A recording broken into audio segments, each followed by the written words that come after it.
It's one small step for man, one giant leap for mankind. I have a dream.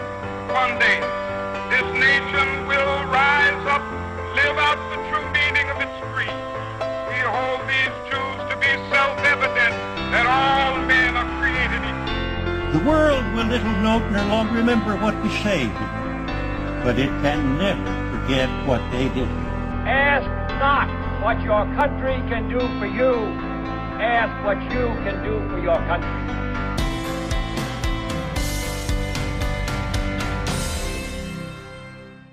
Hello and welcome to the latest episode of Eccentric Earth. I'm your host Amy Walker, and joining me this week to delve into a story from history is my guest, Han Burch. Hi. Hi, thanks for coming back again, Han. Well, you actually invited me this time. I don't know whether to feel honoured or worry it's a trap. I've invited you on before. Your first episode was not a last-minute thing. You were actually invited for Boston Corbett. Yes, I know that, but it's funny to ignore that for the sake of the joke. That's nice. You bail me out and help keep the show on track, and then you use that as a way of making me look like an arsehole. Like you've never made me look like an arsehole. I don't think not deleting stuff from the audio is making you look like an arsehole. I think it's just showing what you're actually like. All right, good point. Anyway, you're back with us again, your fourth time on the show, our most recurring guest, and this time I've picked out a really cool story for you about a group of people known as the Harlem Hellfighters. Okay. On 5th October 1917, Emmett J. Scott, the longtime secretary to Booker T. Washington, the advisor to the President of the United States, and prominent leader of the African American community, was appointed Special Assistant to Newton D. Baker, the Secretary of War. Scott was to serve as a confidential advisor in situations that involved the well-being of 10 million African Americans and their role in the war. Okay. While many African Americans who served in the Great War believed racial discrimination would dissipate once they returned home, that did not happen. Really? Wow, I'm shocked about that. Yeah, it's like, surely all the problems would be fixed for them after they volunteered to put their lives on the line for their country and people's freedoms. You know, you'd think people would stop being complete cunts after that. Well, when the Americans came over in the Second World War, the officers wanted segregated pubs for the black soldiers and the white soldiers, and basically Middle England just went, get the fuck. And they were really concerned about the number of white people who were kind to the black soldiers. Yeah. Like, what the actual fuck? If you haven't seen it, that is actually the best episode of Goodnight Sweetheart, where they deal with the racial segregation in the pubs. Oh! For those who are into old 90s sitcoms. I completely forgot about Goodnight Sweetheart. I was planning on watching it and listening to the podcast. You've reminded me. I've got the time now. Yeah, no, this will probably get cut out. It's a really, really good episode because you've got the black soldiers coming in and everyone's really cool with it, but you've got this arsehole white southern officer who tries to force them out of the pub and be like, you can't serve these people, and going up against Phoebe and Gary who are like, no, we can do what we want. And it shows how the people in England just saw them as other soldiers and good guys, but the American top brass were like, no, you have to treat them different. It's done really well for a 20-minute 90s sitcom. It's a good episode. Right. Anyway, yeah, our story. Racism after World War I was probably at its worst until the start of World War II. So with this white discrimination of African American soldiers, these troops were often sent to Europe, where they were used to fill vacancies in the French armies. What? So instead of fighting for America, they're now fighting for France? They're just being shipped off? Yeah, America is too racist to have black soldiers in their military in their own country, that they're sending them off to France. Unlike the British, the French held high opinions of black soldiers, which made for more positive environments when working together. Ironically, this made African American troops more passionate about fighting for the US. This newly created patriotism by African Americans then led to the creation of the 369th Infantry Regiment, who were also known as the Harlem Hellfighters. Sorry, hang on a minute. So they got sent overseas but were treated really well once they got there. And rather than going, our country is scum for doing this, look how enlightened France is, they went, USA, USA. Pretty much. It makes no sense. No, I cannot even, unless they thought that the Americans were sending them there as a treat. Quite possibly. I don't Job get well it. done. But Go and eat cheese and wine. yeah, even with how they were treated, they were incredibly proud to be American and wanted to defend their country. Well, yeah, I mean, they were serving their country. Yeah, I think it says a lot about their strength of character and how decent people they were to be treated like such crap and still be willing to put their lives on the line. Yeah, for something they believed in. Yeah. Although many African Americans were eager to fight in the war, they were often turned away from military service. When the United States realised that they did not have close to enough troops, it decided to pass the Selective Service Act of 1917. Okay, so this was before the draft. African American people were going to volunteer to serve their country, and the soldiers and the recruiters were going, no. That is correct. Because you're black. Yes. I mean, not to mention the fact that if this is now the institution of like the draft and service for young white kids, they're kind of, not exactly preserving their race, are they? No. Unless they didn't see it as sending their white boys off to die, but sending their white boys off to, become men and attain glory. Be patriotic and all that. Yeah. Right. Anyway, sorry. This is going to take me I'm struggling to get my head around a lot of this. Yeah, because it's backwards thinking. Yes. Yeah, that's probably it. Yeah. Let's do the opposite of a good thing. Every single decision we make. Okay. Okay, this might lose me some listeners, but is that not the American motto? Not all Americans. Hashtag. Yeah. I mean, when you look at the whole kind of bedrock of psychology of how people are raised, that you're not poor, you're just not rich yet. Therefore, you vote your aspiration because of the American dream rather than realizing that you're actually making it even harder for yourself to achieve the American dream by voting for that. Mm. It's quite interesting. I'm rewatching old episodes of The Daily Show. And I'm watching 2011, which was the first time Trump kind of said, oh, I may run. And, Jon Stewart going, I want him to run. This will be fucking hilarious. Yeah. But it's also the first time they had, Herman Cain was a primary candidate. And it came out that he had settled sexual harassment lawsuits in the 90s for hundreds of millions of dollars. And Fox News were just calling them allegations, and just completely backing Herman Cain about this and it was just like, and to me, this is kind of like, this is like the 2012 election, the Republican Party, Mitt Romney was the front runner, but everybody hated him because he's not technically a Christian, because he's a Mormon, and because he was actually fairly moderate and he was an independent before he switched to the Republican Party. So he flip-flopped on a lot of issues, went from pro-choice to pro-life, Second Amendment, things like that. Obamacare is actually based on his healthcare plan. So he wasn't trusted by the rabid Republicans, but then they had no choice but to run him because the country wasn't ready for like a Michelle Bachmann or a Herman Cain at that point. But then because Obama got back into power, they then had to double down on the crazy, which is basically how Donald Trump is now the fucking president. Ugh. That statement still makes me cry a little inside. Yeah. Okay, back to the story. The Selective Service Act required all men from the ages of 21 to 30 to register for the draft. This included African Americans as well. This would give African Americans the opportunity that they needed to try and change the way they were perceived by their white compatriots. Oh, bless them for that hope.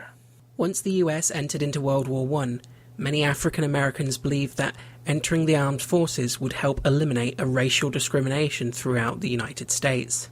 Which is actually fairly logical. You know, you're very patriotic. You think that America is the tits. We're going to show you that we believe that. This is common ground that we have. This is far more established and deep and meaningful common ground than the fact that my skin tone is darker than yours.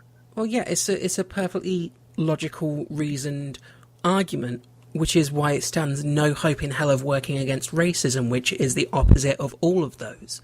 Yeah. I mean, the one drop, I can't remember which state it is, but one state in the South instituted a one drop rule, which was if you've got one drop of African American blood in you, you are African American. So even if it's like 8 generations ago, you are African American. Mm-hmm. Yeah, it's fucking ridiculous. Many African Americans felt it was a God-sent blessing so they could prove they deserved respect from their white compatriots throughout the services. Through the efforts of the Central Committee of Negro College Men and President Wilson, a special training camp to train black officers for the proposed black regiments was established. The infantry was called into federal service on the 25th of July 1917 at Camp Whitman in New York. While at Camp Whitman, the 369th Infantry learned basic military practices. These included military courtesy, how to address officers and how to salute. Along with these basics, they also learned how to stay low and out of sight during attacks, how to stand guard, and how to march in formation. Sorry. So they learned how to be subservient to officers and how to stay out of sight when being attacked, but they weren't taught how to use a gun. You don't need that in war, Han. Come on. You just keep out of sight of the enemy until they give up and go home. And serve tea. Wow. I am... You sound a bit speechless there. Are you okay? I am. Yeah. I am just utterly... I don't know whether to laugh or be utterly disgusted with the people in charge who instituted that policy. At least there's people trying to change things at a higher level at this point. You know, there is some good going on. Okay, it's a tiny amount of good compared to the masses of awfulness, but there is a tiny glimmer of good that you have African American people in high positions trying to implement changes. Okay, so yeah, tell me something good news then. Oh, this might not be the episode for you. After their training at Camp Whitman, the 369th was called into active duty in New York. While in New York, the regiment was split into 3 battalions, in which they guarded rail lines, construction sites, and other camps throughout the state. Then, on the 8th of October in 1917, the regiment travelled to Camp Wadsworth in Spartanburg, South Carolina, where they received training for actual combat. Finally. Yeah, see? They're learning how to shoot now after being on duty for a few months. Yeah, they got the important stuff out of the way first. Yeah. Camp Wadsworth was set up similar to the French battlefields. So I imagine they've just dug trenches in fields and are shooting at their own men. While at Camp Wadsworth, they experienced significant racism from local communities and from other units. Well, I was going to say, as soon as you mentioned South Carolina, I was like, oh, that's smart, sending them there. There was one incident in which 2 soldiers from the 15th Regiment were refused by the owner of a shop when they attempted to buy a newspaper. What you reading for? God, you can imagine what kind of shit they were coming out with to why African Americans shouldn't have newspapers. Yeah, I ain't got no book learning. Why should you? Probably pretty much it. Several soldiers from the White 27th Division, a New York National Guard organisation, came to the aid of their fellow soldiers, however. There were many other shops that refused to sell goods to the members of the 15th Regiment, so members of the 27th Division told the shop owners that if they did not serve black soldiers, that they can close their stores down and leave town. The white soldiers then stated, "They're our buddies, and we won't buy from men who treat them unfairly." So there is some camaraderie, yeah. The 15th Infantry Regiment was assigned on the 1st of December to the 185th Infantry Brigade. It was commanded by Colonel William Haywood, a member of the Union League Club of New York, which sponsored the 369th in the tradition of the 20th U.S. Colored Infantry, which the club had sponsored in the U.S. Civil War. they were on the side of black soldiers during the Civil War. Yeah. So they're not the Confederacy, they're the Union. So yeah, so they're keeping that tradition. Broad strokes. Yeah. Not as racist as the other ones. Definitely not. The 15th Infantry Regiment was shipped out from New York port of embarkation on the 27th of December 1917 and joined its brigade upon arrival in France. The unit was relegated to labour service duties instead of combat. The 185th Infantry Brigade was assigned on the 5th of January 1918 to the 93rd Division.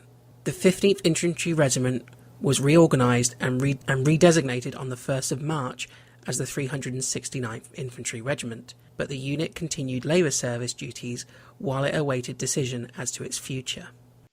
I seem to recall that this is all due to it was reassigned to this, that and the other. This is because when they get heavy losses, which they did in the First World War because of, the way that they fought by getting men to walk across a field with machine guns pointing at them, they were massive heavy losses. So they would amalgamate brigades and groups in that sense when the losses were too heavy to sustain. So, there's all this very bland language, but it's one of those things that just paints a picture of, the reason for that is because there's a fuckload of people dead.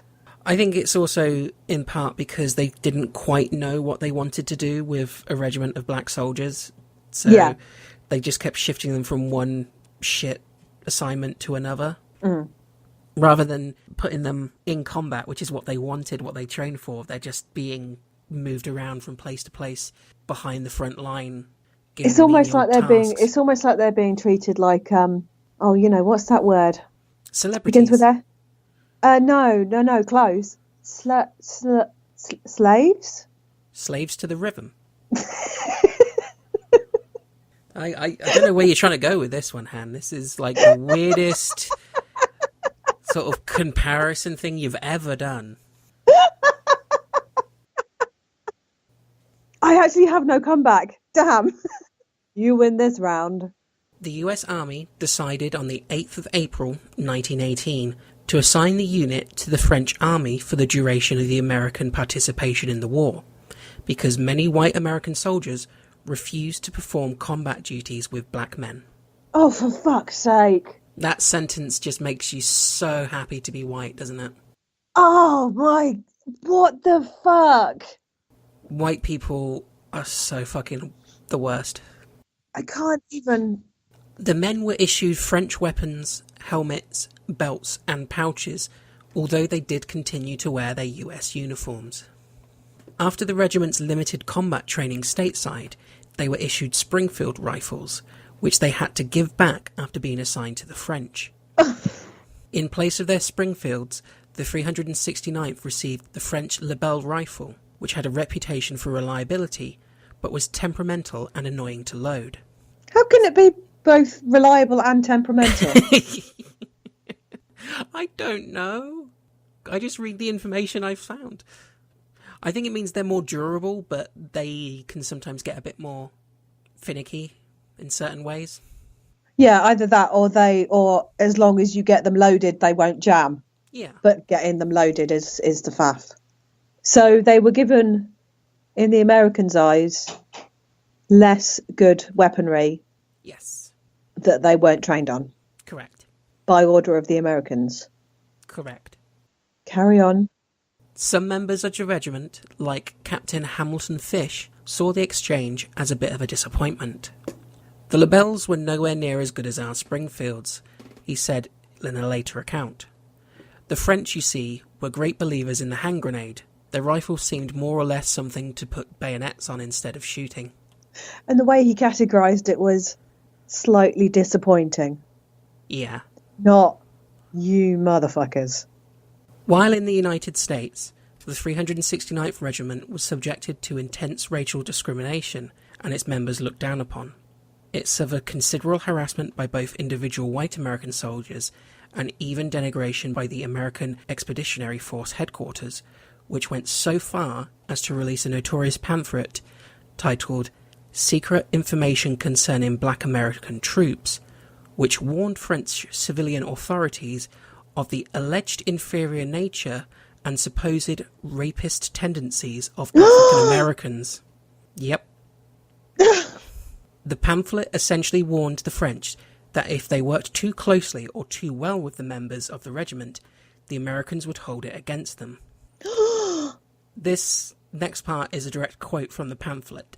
The increasing number of Negroes in the United States, around 15 million, would create for the white race in the Republic a menace of degeneracy were it not for the impossible gulf that has been made between them. Although citizens of the United States, the black man is regarded by the white American as an inferior being. You okay? Yeah. Holy. Were the black soldiers aware of this pamphlet? Yes.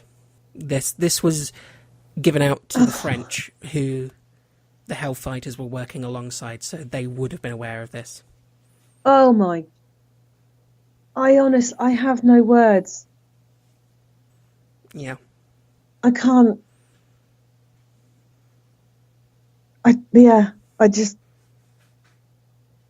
have no. You've actually made me speechless, Amy. Well, not you. I didn't. Yeah, I was gonna say, it's not your fault. It's not your fault. History made you speechless. Yeah, just the sheer. I'm trying to just unravel like some kind of coherent thought process that led to all this shit, and I just can't do it. Is there any part of these people that thought that they were doing the French a favour? No, I think they thought they could just unload the black soldiers. No. By warning them about the nature of these people and saying, be on our side about this. This is obviously the reasonable thing, that they're just, don't help them because they're a menace and there's too many of them and we're both white. I think they just honestly believed their racism that much that, yeah, we've got to warn the French people about how terrible the black men are. They'll thank us for it, kind of mentality.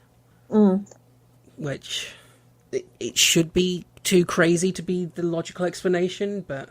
I mean, can you imagine that conversation? I mean, obviously the French will be racist, but we should just let them know about our black people, just to make doubly sure. I mean, obviously, nobody's going to have a problem with the content of the pamphlet. That's not even up for debate, is it? Use your idea. You can't. I know. Wimp out on me now. Look, it gets better. Literally, the next sentence, it gets better. Okay. In France, the 369th Regiment were treated as if they were no different from any other French unit. Hooray! The French did not show any hatred towards them and did not racially segregate. The 369th finally felt what it was like to be treated equally. The French accepted the all-black regiment with open arms and welcomed them into their country. The French were less concerned with race than the Americans due to the manpower shortages.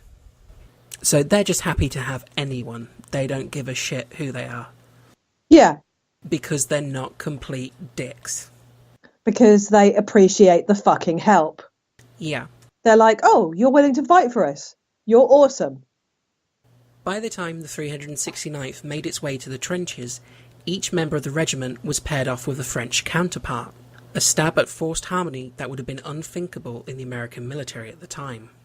The pairs then trained intensely for 3 weeks. That's really cute, though, that they have, like, the buddy system. The Hellfighters quickly learnt the tricks of trench warfare from their French counterparts.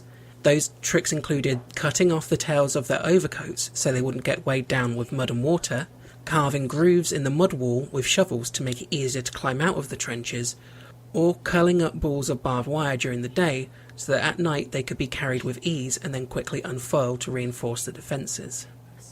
Knowing when to take cover or when to be wary of gas attacks, i.e. when the wind was blowing towards your lines, all had to become second nature for men who survived half a year in the trenches. Mm-hmm. Many of the US-French pairs of soldiers ended up cementing permanent bonds. George Couffi was a young soldier in the 369th Regiment. He became close to his French counterpart, Ruby Garnett, who taught him how to speak French. a fact that Kufi's wife, children and grandchildren were unaware of for decades, until one night they caught him talking in French in his sleep. Oh. When asked why he never spoke French around his family before, he replied, "None of you can speak French. Why should I waste my time talking it to you?" That's a good fucking point. Because you probably think I'd gone crazy. I just like the matter-of-factness of, like, well, you don't talk it. Fuck off. Yeah. Okay, I'm going to try and get this French phrase correct now. One night in the days before the Musée Argonne offensive, a massive battle that stretched along the Western Front and lasted for 47 days, ending on Armistice Day, Garnet took Kufi's place on watch. Tragically, Garnet was killed in an unexpected attack, and his death stayed with Kufi for years. Yeah, as it would. You know, a relationship bonded in trauma. They were buddies, so they'd been together all the time in the trenches, Kufi's great-nephew, Glenn Jones, later said. Kufi vowed to name his first child after Garnet, which he did, naming his eldest daughter, Ruby, after his fallen friend. Aww. Yeah, that's incredibly sweet. Yeah. The 369th was relieved on the 8th of May 1918 from assignment to the 158th Infantry Brigade and went into the trenches as part of the French 16th Division. It served continuously to the 3rd of July. The regiment returned to combat in the Second Battle of the Marne. Later, the 369th was reassigned to General Lebuc's 161st Division to participate in the Allied counterattack. On one tour, they were out for over 6 months, which was the longest deployment of any unit in World War I. 6 months in the trenches. And again, you assume that, they weren't called home because nobody gave a fuck about them coming home? Most likely. Or at least no one in the top brass did. Mm. On 19th of August, the regiment went off the line for a rest and training of replacements. While overseas, the Hellfighters saw enemy propaganda intended for them. It claimed that Germans had done nothing wrong to blacks, and that they should be fighting the United States, which had oppressed them for generations. This had the opposite of the intended effect.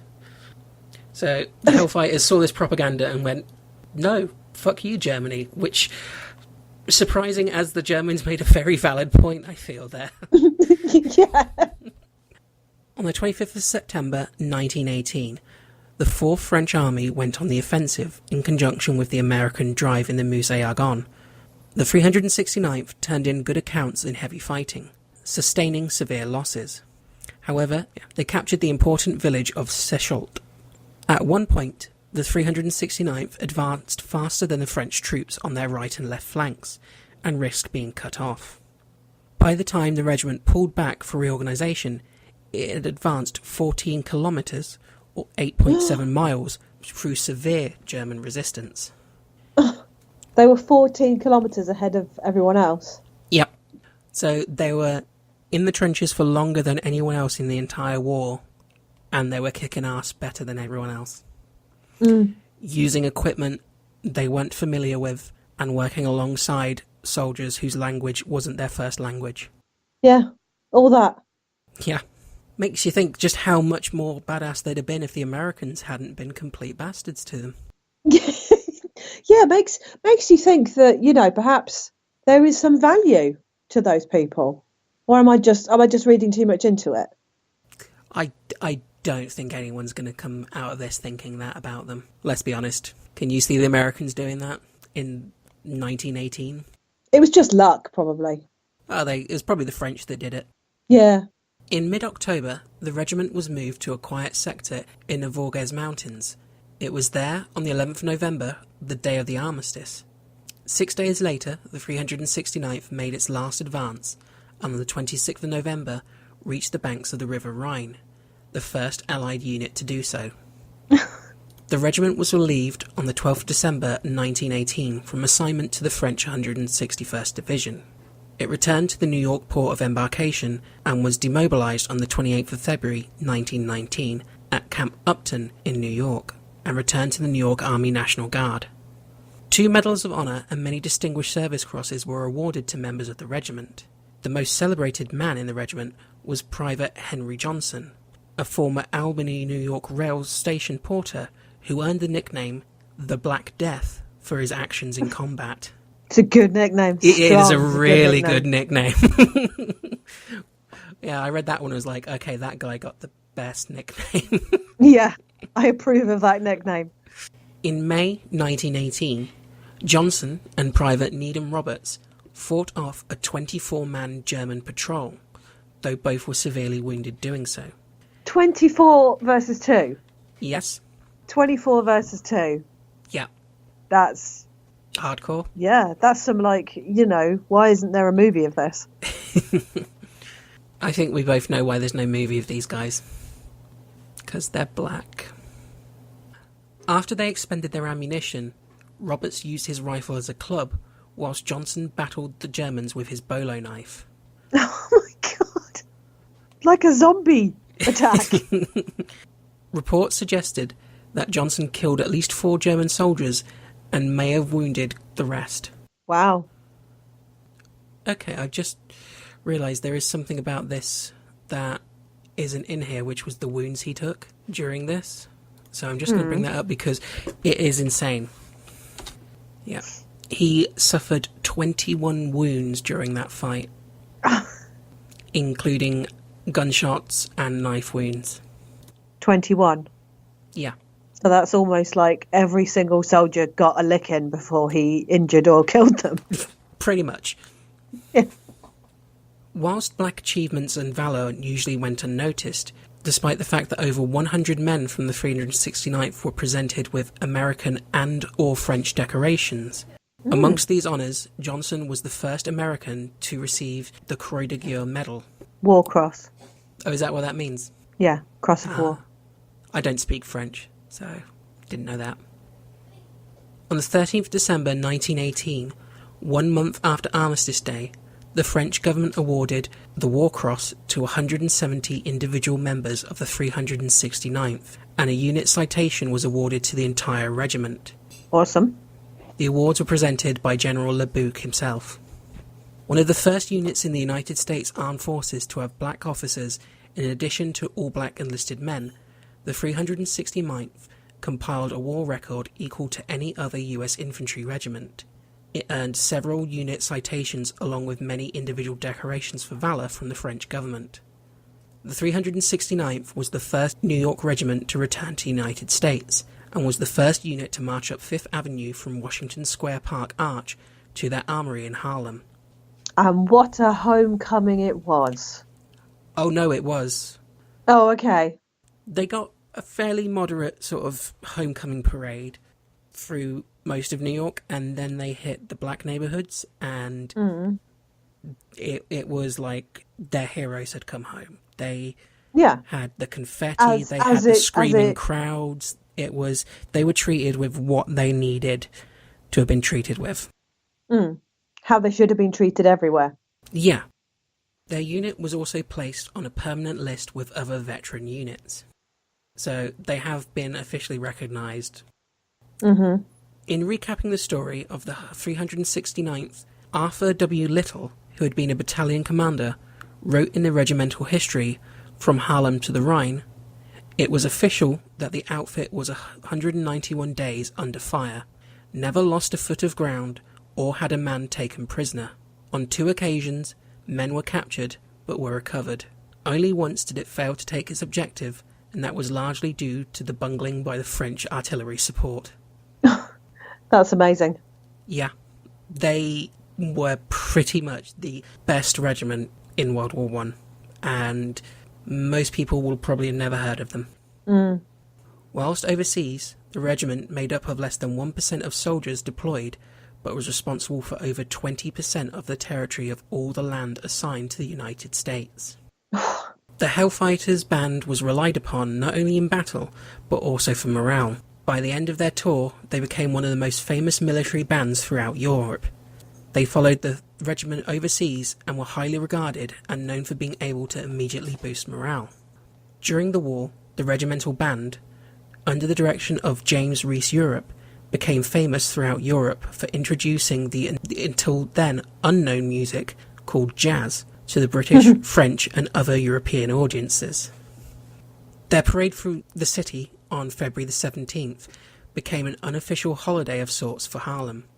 Many black school children were dismissed from school so they could attend the parade. With the addition of many adults, there were thousands of people that lined the streets to see the regiment. The parade began on 5th Avenue at 61st Street and proceeded uptown past ranks of white bystanders. It then turned west on 110th Street and turned into Lenox Avenue and marched into Harlem, where black New Yorkers packed the sidewalk to see them. The parade became a marker of African American service to the nation, a frequent point of reference for those campaigning for civil rights. There were multiple parades that took place throughout the nation. Many of these included all-black regiments. Then, in the 1920s and 30s, the 369th was a regular presence on Harlem streets, each year marching through the neighborhood from their armory to catch a train to their annual summer camp, and then back through the neighborhood on their return 2 weeks later. After the First World War, the regiment was spread out throughout New York, and still maintained some military exercises. Then, with the start of the Second World War, they were reorganized as the 369th Anti-Aircraft Artillery Regiment, and were deployed to Hawaii as part of the West Coast. In May 1942, the regiment was re-established as an element of the 93rd Infantry Division. It was deployed overseas and participated in labour and security operations in the Southwest Pacific area. The 369th, along with the rest of the 93rd Infantry Division, occupied Morotai Island in Dutch New Guinea from April to June 1945, seeing limited combat. The division redeployed to Zamboanga in the Philippines on the 1st of July 1945, where it conducted mop-up patrols until the Japanese surrendered on the 15th of August. In 1933, the regiment armory was created in honour of the 369th Regiment for their services. This armory still stands today at 142nd and 5th Avenue in the heart of Harlem. The armory was listed on the National Register of Historic Places in 1994. Took them that long? Oh yeah. The infantry's polished post-World War I reputation was not completely safe from external criticism, which ultimately surfaced as a result of ongoing racial tensions in the United States. In 1940, the Chicago Defender newspaper reported that the United States Department of War arranged for the 369th Regiment be renamed the Colored Infantry. The department announced that there were too many infantry units in the National Guard, and the 369th would be among those slated to go, the first alleged step towards abolishing the famed unit. Supporters of the regiment swiftly objected to the introduction of racial identity in the title of the unit, and effectively preserving the regiment's reputation. In 2003, the New York State Department for Transportation named the Harlem River Drive as the Harlem Hellfighters Drive. On the 29th of September 2006, a 12-foot-high monument was unveiled in the honour of the 369th Regiment. This statue is a replica of the monument that stands in France. The monument is made of black granite and contains the 369th crest and rattlesnake insignia. That's cool. It is, yeah. Although it took them till 2006 to get that monument. Nearly 100 years. Descending units of the 369th Infantry Regiment have continued to serve since World War I. The 369th Infantry Regiment continued to serve until World War II, where they would be reorganised into the Anti-Aircraft Artillery Regiment. The newly formed regiment would serve in Hawaii throughout much of the West Coast. Subsequently, the 369th Anti-Aircraft Artillery Regiment would also be reformed into the present-day 369th Sustainment Brigade. So it still exists in one form today? Yeah, they... Essentially, after World War I, they'd kicked that much arse that they kept trying to get rid of the regiment and kept them away from the front lines in World War II and tried to rename it and reorganise it. And it still kind of exists, but it's not the Harlem Hellfighters anymore because the white guys didn't want the celebrated black regiment around anymore. Even though they were quite clearly amazing in World War I. No, so that had to be hidden at all costs. Yeah. Yeah. They were 1% of the armed forces America sent in, but they covered 20% of the American campaign themselves. That's insane. And they never lost. They didn't lose any ground. Yeah, it's both an amazing and tragic story. Oh, they are amazing, but it shows how fucking horrific the rest of the world was for the way it treated them, and how people thought at the time, and even since then, like, a lot of these kind of sentiments still exist in large parts of the world and in America. Yeah. And you just think, what do African American people need to do to prove their value and their worth, and that they should be treated equally, because they did things that most people could never do just in this regiment, and it's not been enough to be even given the recognition it deserves. No, I don't know how true it is, so I'm just looking up that there was something about they had a policy of not awarding medals to African Americans in the Second World War. Wow. But it might not be true, so I'm just going to check it before I... Yeah, it's one of those things, I could believe it if it was true, but I really hope it's not.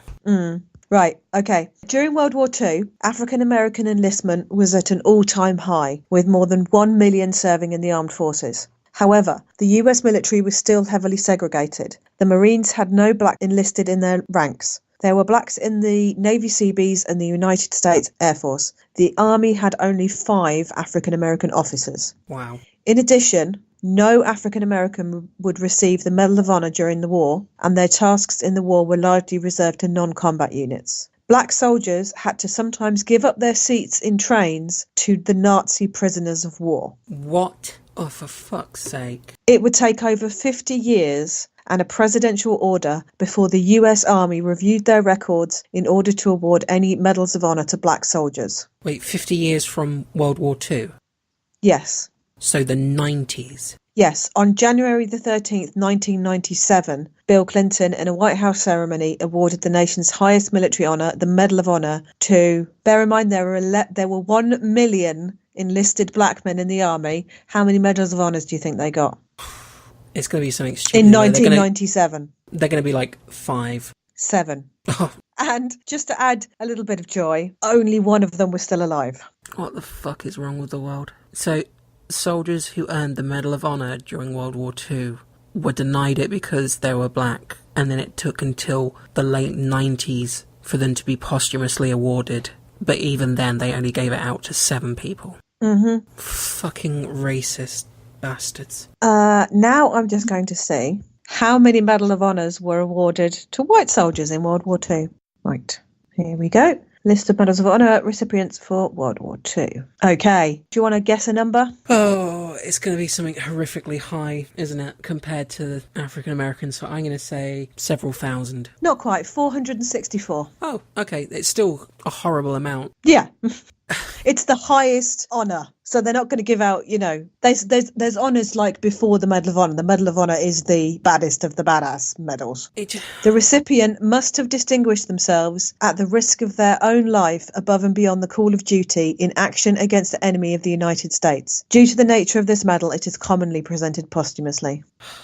It's just, if you take the Hellfighters as an example, and the stuff they did, how amazing they were at their job, their dedication to their country and the cause, it just makes you question, if America had treated all of its soldiers equally, if they hadn't have been racist and discriminatory, how much of a difference it could have made to not just World War I, but World War II, and every war they've been in. Is like, would it have made things for the better? Would they have saved more lives if they'd treated people like human beings rather than they're literally like treating them like animals? They're sending out pamphlets to the French saying, watch out, they're really rapey. It's like, why? What is the point of it? What are you benefiting from doing that? Yeah, sorry, I'm just looking because, so it's for massive amounts of heroism, right? So it's often rewarded posthumously to people who have, like, you know, done ridiculous acts of what Americans call heroism.